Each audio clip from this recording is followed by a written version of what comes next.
So our group gonna discuss about the assignment 2. The question is about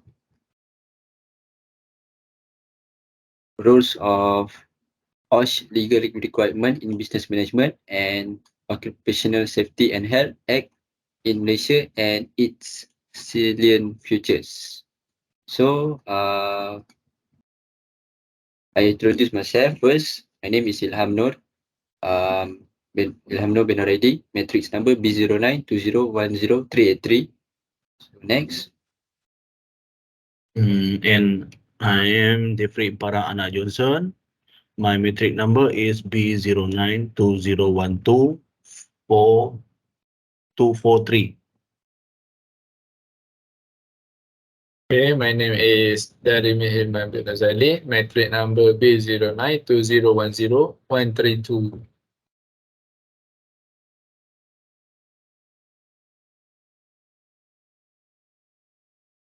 Okay, so we are from BMMV, BMKV S11.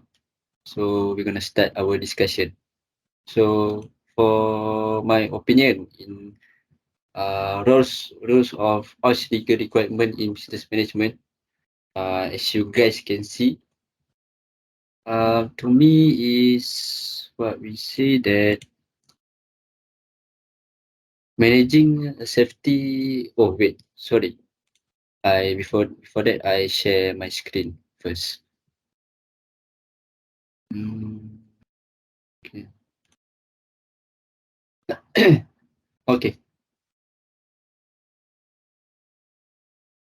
So you guys can see the website that I share to you guys. Yes, we see it. Okay. Yes. So this is what I found it. How can occupational safety and health can be managed? So I think in business management or business management. So what can I say from this article is managing safety and health within a business is crucial for ensuring the well-being of workers. So the International Labour Organization ILO developed guidelines known as ILO OSHE 2001 to aid organization in establishing effective occupational safety and health OSHE management system. So these guidelines serve as a practical tool to help companies and competent institutions improve their OSHE performance continually. They align with internationally agreed upon principles by the ILO triparty constituents and offer practical recommendation for individuals responsible for OSHE management. So employers bear the responsibility and duty for occupational safety and health, including compliance with national law and regulation. It's imperative for employees to demonstrate strong leadership and commitment to OSHE activities with their organization. So they should establish an OSHE management system that encompasses key elements such policy, organization, planning and implementation, evaluation, and action for improvement.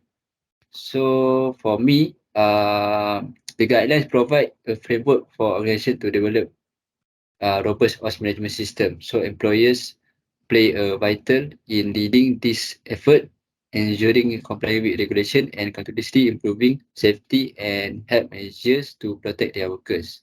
So as you can see here, these are the elements that they improve, that can improve for the rules of legal requirement for the business management. So there are 5 elements: policy, organizing, planning and implementation, evaluation, and action for improvement.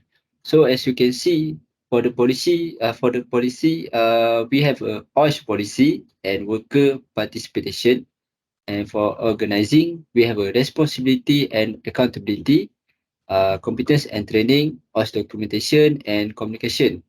So next for the planning and implementation, we have the initial review, system planning, development and implementation, OSHE objective, hazard prevention. So next is evaluation. We have a performance monitoring and measurement, investigation, audit, management review, and last for the action for improvement, we have a preventive and corrective action, continual improvement. So as you can see, we started from the policy first. Wait, I zoom in first. We start from the policy and then we go to organizing, planning and implementation, evaluation and action for improvement. So this can what we call to manage the OSHE legal requirement in the business management for continuously lah. So here we have a policy, as you can see. So we try to see what this policy mean. So policy is include the worker participation. Uh, participation. So the worker participation is an essential element of the OSHE management system in organization. So the employee should ensure that workers and their safety and health representative and consult, inform and train all aspects of OSHE, including emergency arrangement associated with their work. So from what we know that the worker participation is needed to train in the all aspect of OSHE. So the management need to train the workers for all aspect of the OSHE. And then next for organizing. So responsibility and accountability, competence and training, occupational safety and health management, system documentation, communication. So we go first to the responsibility and accountability. So as you know lah, that is a responsibility for the management, the employer, to protect the workers in the safety and health, to provide a leadership for all activities and organization. So competence and training.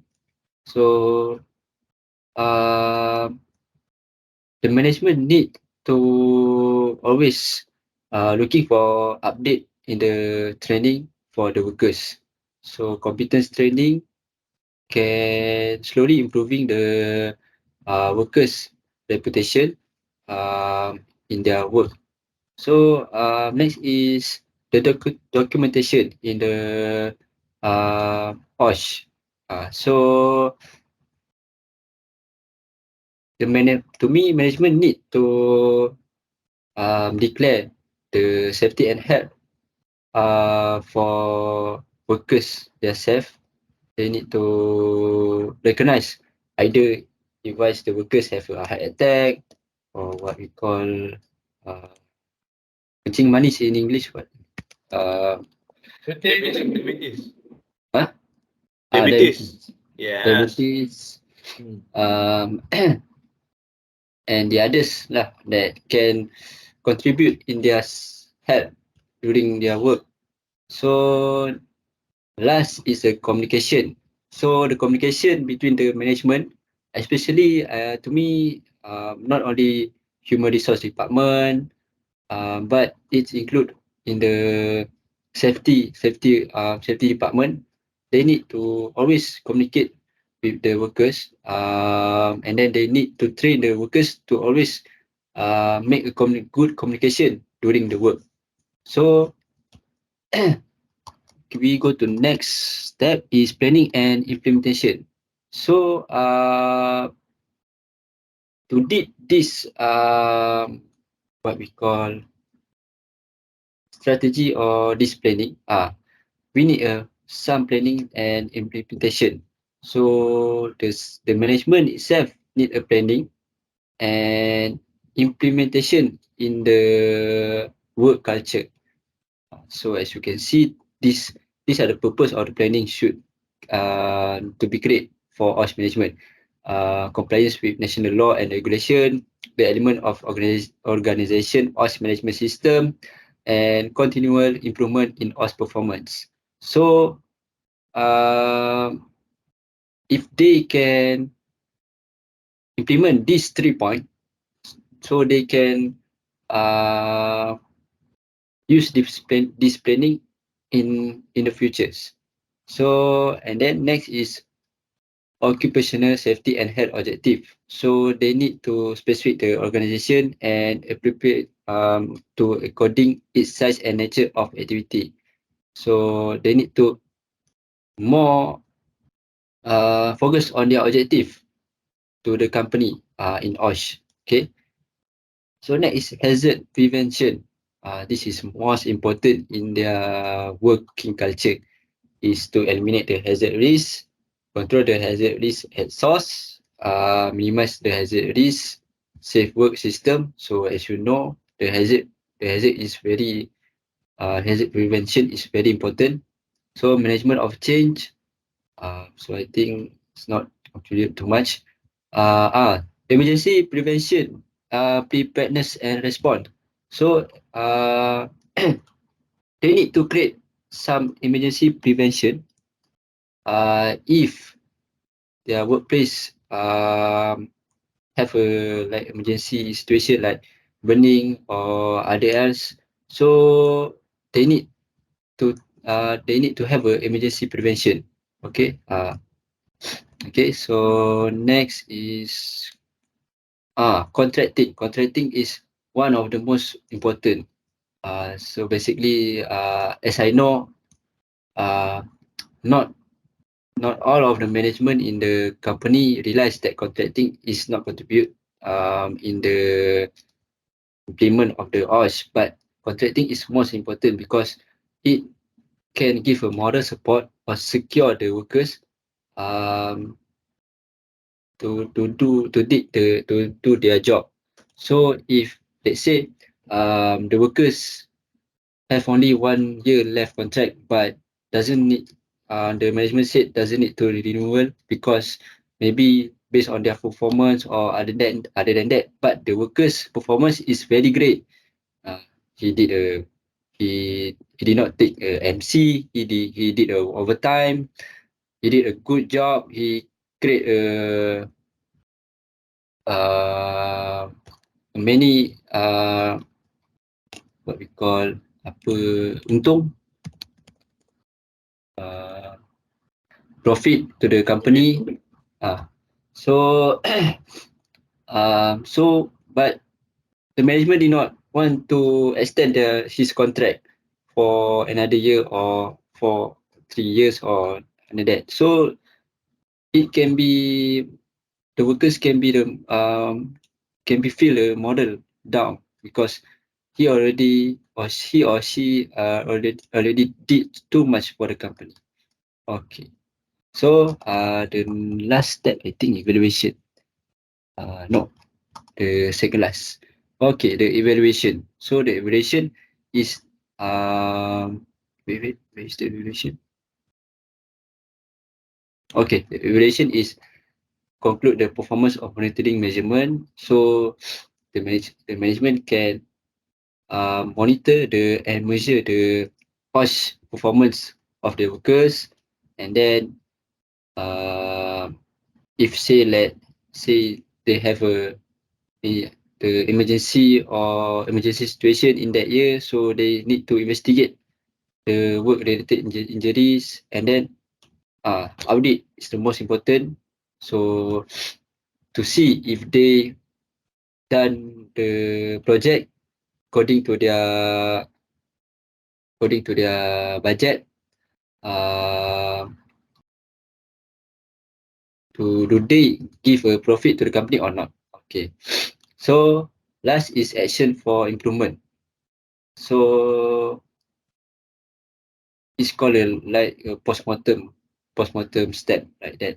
So preventive and corrective action to identifying and analyzing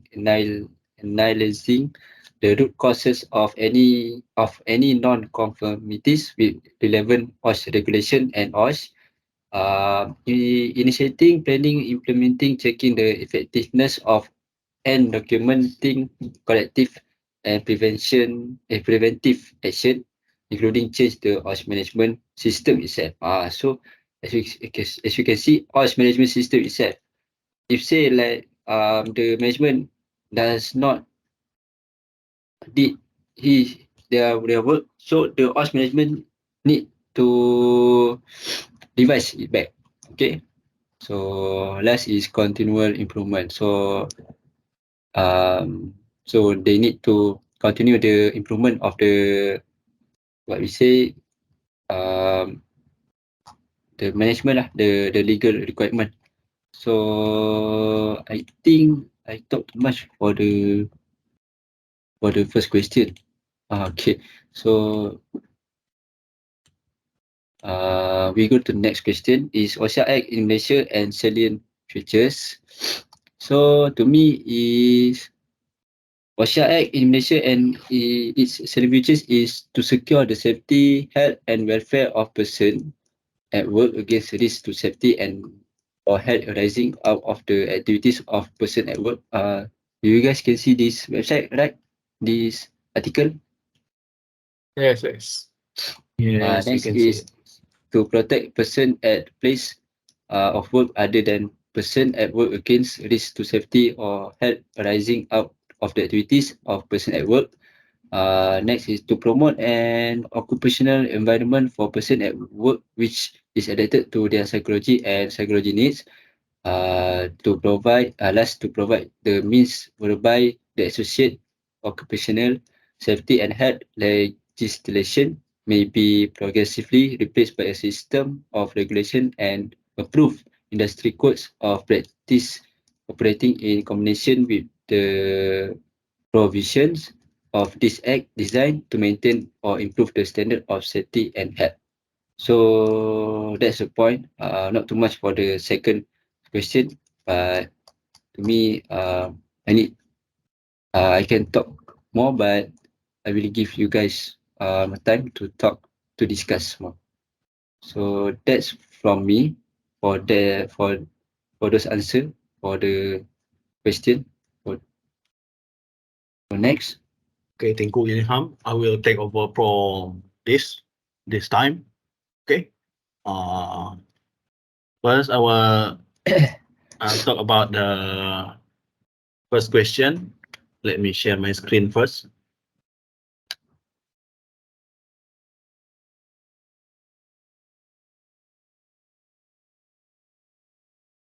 Yeah.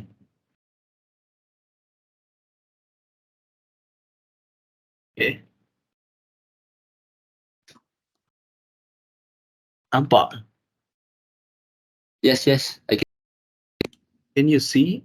Yes. Yes. Okay.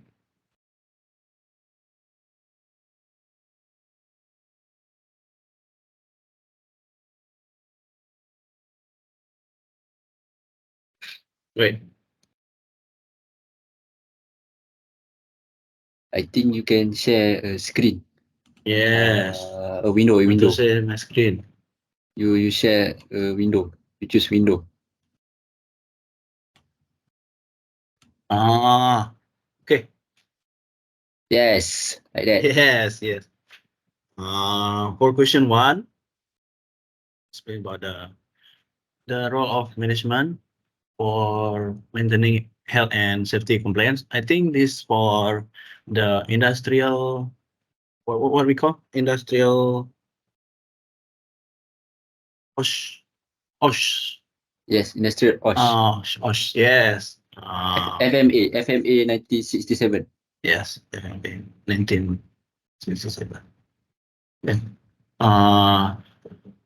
I think management play a crucial role in the maintaining compliance with health and safety regulation and standard in the workplace. It is important to ensure the safety of our employee as an employee as an employee, as an employer. As an employer, to set up ton of culture of safety and ensure all of the employees understand and follow the safety protocol. It also a safe workplace can contribute and increase employee morale, and it can boost their confidence in the workplace. From this article, we can see that there are several ways that management can support compliance in the workplace. 4.8, 4.1, we can see and set the clear expectation. Management should clearly communicate the importance of compliance and the expectation for employee behavior. For example, we employees join the company, they should have an onboarding session, show the health and safety protocol. Following this, the building strategy days or employees for health and safety can be reviewed, and it will help them to maintain clear expectation on health and safety. Okay. For the second, provide training and resource. Management should ensure that employees have the necessary training and resource to understand and follow safety protocol. This could include safety manuals, training materials, and access to safety equipment.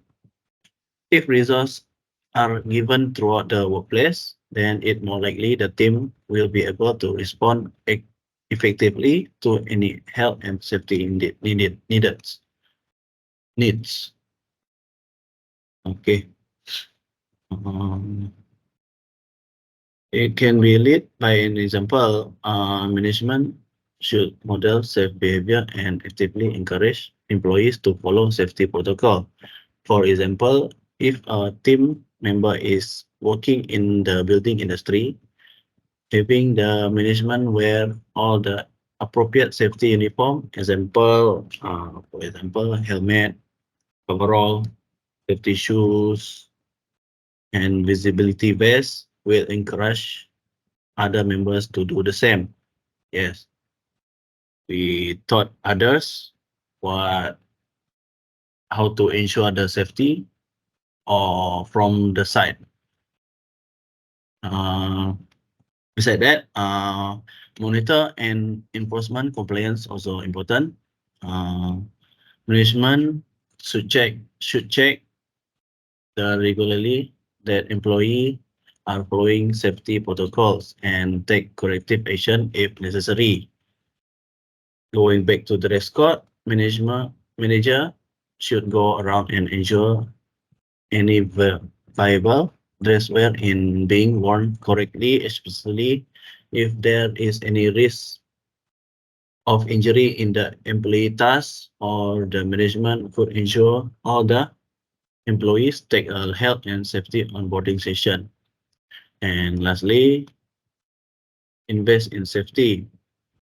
Management should prioritize safety in decision making and allocate resources to support compliance effort. By taking an active role in promoting compliance, management can help to create a safer work environment and prevent accidents and injuries. If more employees are seeing safety equipment around the workplace, then they are more likely to wear the equipment. And it is important to ensure the safety of our as an employee, to ensure the safety of employees, because it's to gain the trust on the job and to ensure their safety and prevent them from how we tell that prevent from accident. Okay. For question B, Okay, for question B, I will open another file. For question B, the question is about the Occupational Safety and Health Act in the Malaysia and its salient features. For that question, this file is about the Malaysian Occupational Safety and Health profile on the OSHE regulatory framework. You can see there is the summary of OSHE legislative framework in Malaysia. For the provision of the Federal Constitution, the Federal Constitution of Malaysia is the supreme law of Malaysia. The constitutional right under the Federal Constitution of Malaysia encompass the right to livelihood under Article 5 of the Constitution, and within the spirit and intent of Article 8, that all persons are equal before the law and entitled to equal protection of the law. The right of employment is parallel to other constitutional right, and the development of the labor legislation in the country has always protected the labor force, including ensuring safe and healthy working environment for all workers. For the main legislation on occupational safety and health, or OSHE, the main legislation directly relate to the occupational safety and health matter for the industry are the Occupational Safety and Health Act 1994, OSHA 1994, and the Factories and Machinery Act 1967, which are enforced by the Department of Occupational Safety and Health, DOSH, under the Ministry of Human Resources.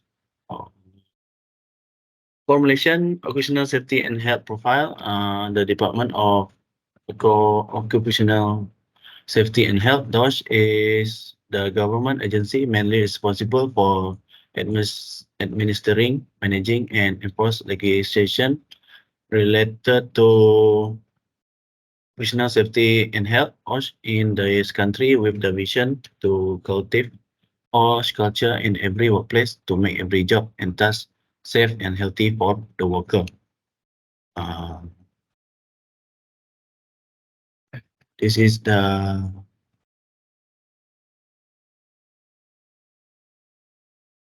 activities that protecting the people and public from safety and health hazard arising. It's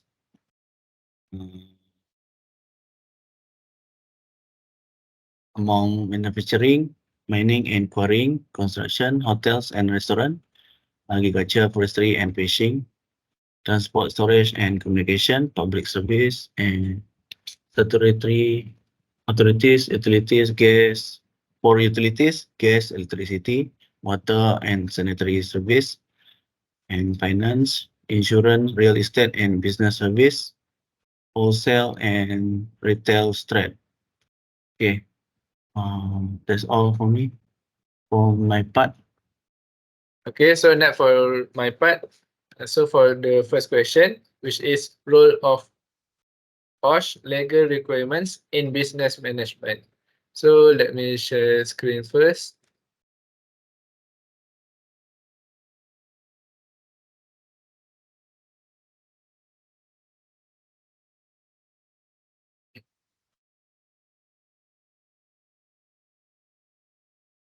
Oh, can you guys see the screen? Yes. Okay, Yes, of course. nice. So we discuss about OSHE. So first of all, we need to know what is OSHE. So OSHE is a healthy and safety program, which is a plan of action that designed to prevent, incident and occupational disease. So some form of a program is required under occupational health and safety legislation in most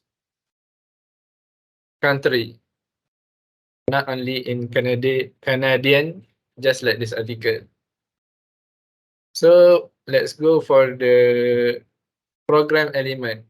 So in this OSHE program element, it not only based on the company, but it also include the individual responsibility, the establishment and role of health and safety committee or representative, safe work procedure, training and education, and workplace specific item. So next, we go to the individual OSHE responsibility. So here are some example, which is individual itself need to know what this responsibility are, such as make some communication with others and learn about the safety procedure at work. So next, also need to have the required ability and competence, such as education, training, or certification. So next, we go to example of responsibility for workers, such as knowing and complying with all regulation and participating in health and safety committees as the representative. So next, for responsibility of management, we need to provide management of the company need to provide a safe and helpful workplace.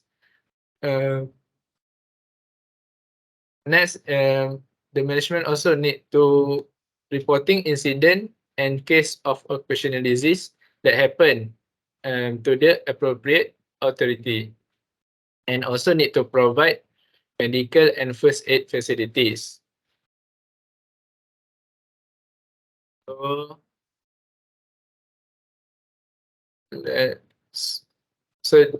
here are the worker, the reason why the worker orientation is important. So health and safety education should start with worker orientation when a worker joins the organization or is transferred to a new job.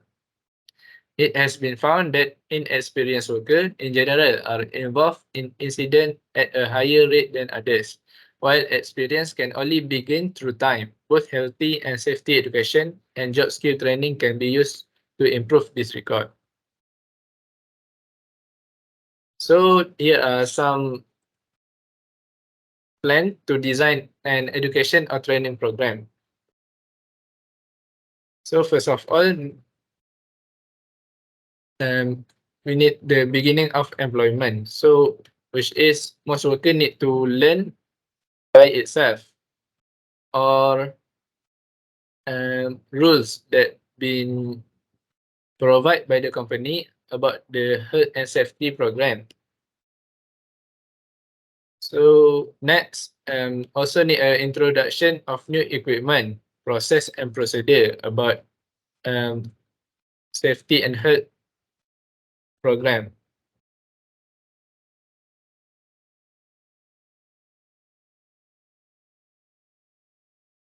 So next, for when provide the training, an instructor should receive training in how to instruct, prepare an orderly plan for instruction, and explain the reason why each step must be done in certain way. And all instructors should plan the session, explain what is to be done, describe all hazard and protective measure, demonstrate each step, key point, and answer all questions that had been asked from others, and have the worker carry out each step, correct error, and complement good performance to avoid mistake while doing the work. Then, and lastly, check frequently after the worker is working independently to ensure correct performance.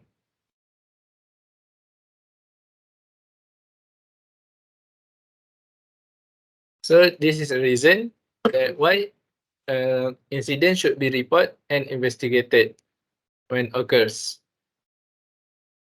So occupational health and safety legislation in our country requires specific injuries and certain category of incident must be reported. There may be minimal legal requirement for their investigation. Many organizations investigate other events and near miss. The health and safety program should specify what is to be reported, how it is reported, who will investigate them, what records are to be kept, and how often reports are prepared.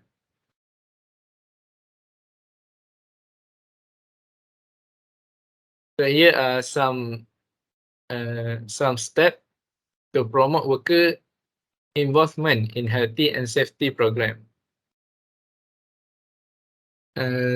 Such as the setting of realistic goal and monitoring progress, individual recognition for superior performance, and continuing education and training, including general meeting, tailgate talks, and one-on-one coaching to keep the safety and health program in track.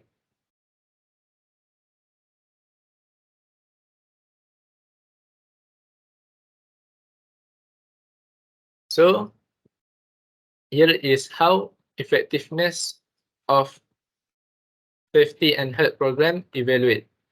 Incident frequency and severity rates are often used, but they are not always the only measure to use for evaluating the effectiveness of a health and safety program. So case of occupational disease are often underreported in this statistic. The emphasis is usually on injury producing incident, not all event. Since incident may be rare event in some organization, the basis for comparison may be limited. So that's for my question 1. We move to question 2, which is Occupational Safety and Health Act in Malaysia and its salient feature. So, as my friend Jeffrey had present some of the information for Occupational Safety and Health Act 1994, I will continue to explain about the Factories and Machinery Act 1967, Act 139. So another important legislation enforced by Department of Occupational Safety and Health is the Factories and Machinery Act 1967, which was enacted to supersede the Machinery Ordinance 1953 of the States of Malaya. There were 60 regulations promulgated under the Act. The Act 139 was enacted in 1967 and it is the legislation applicable until today to provide for the control of factories with respect to matters relating to the safety, health, and welfare of persons therein, the registration and inspection of machinery, and for matters connected therewith. So the FMA was amended in 2006 and gazetted on September 14, 2006 and enforced on January 1, 2007.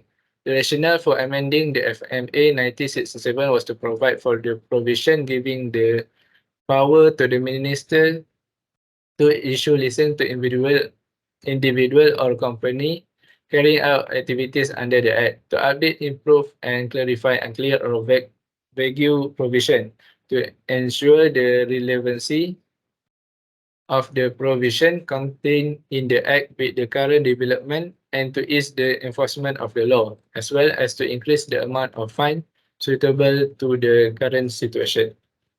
So as we can see, Factory and Machinery Act 1967 and Occupational Safety and Health